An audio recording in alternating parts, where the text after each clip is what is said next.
कौतुकास्पद बातमी समोर येतेय। धडाकेबाज कामगिरीची पावती चांद भैया शेख यांची पश्चिम महाराष्ट्र उपाध्यक्षपदी हॅट्रिक।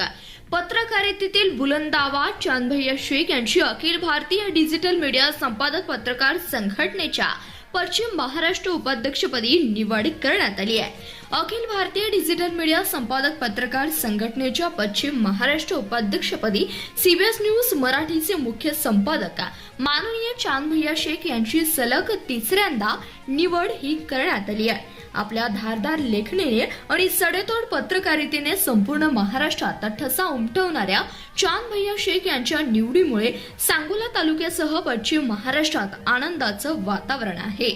अनुभव आणि विश्वासाची मोहर असलेल्या संख्येने मोठी असलेल्या या संघटनेचे केंद्रीय अध्यक्ष ज्येष्ठ संपादक माननीय राजा माने साहेब व महाराष्ट्र प्रदेश अध्यक्ष सतीश भाऊ सावंत यांच्या मार्गदर्शनाखाली ही निवड जाहीर करण्यात आली। विशेष म्हणजे गेल्या 3 वर्षापासून या पदासाठी चांद भैया शेख यांच्या नावावरच शिक्कामोर्तब होत आहे, जे त्यांच्या कामाच्या प्रती असलेल्या निष्ठेचे प्रतीक मानले जात आहे। एका सर्वसामान्य कुटुंबातून आलेल्या चांद भैया शेख यांचा गेल्या 20 वर्षांचा पत्रकारितेतील प्रवास अत्यंत प्रेरणादायी आहे। जिद्द, चिकाटी आणि प्रेक्षकांचा अढळ विश्वास याच्या जोरावर त्यांनी सीबीएस न्यूज मराठीच्या माध्यमातून जनसामान्याचे प्रश्न मांडले। त्यांच्या याच कार्याची पावती म्हणून आजवर त्यांना पत्रकारिता आणि सामाजिक क्षेत्रातील 102 पेक्षा अधिक पुरस्कारांनी सन्मानित करण्यात आले। सलग 3 वर्ष पश्चिम महाराष्ट्र उपाध्यक्ष पदाची जबाबदारी भैयांकडे आहे। 2 दशकांहून अधिक काळ पत्रकारिता क्षेत्रात सक्रिय असल्यामुळे चांद भैयांच्या माध्यमातून महाराष्ट्राच्या मनावर अधिराज्य गाजवणारे एकच नाव म्हणजे चांद भैया शेख होय।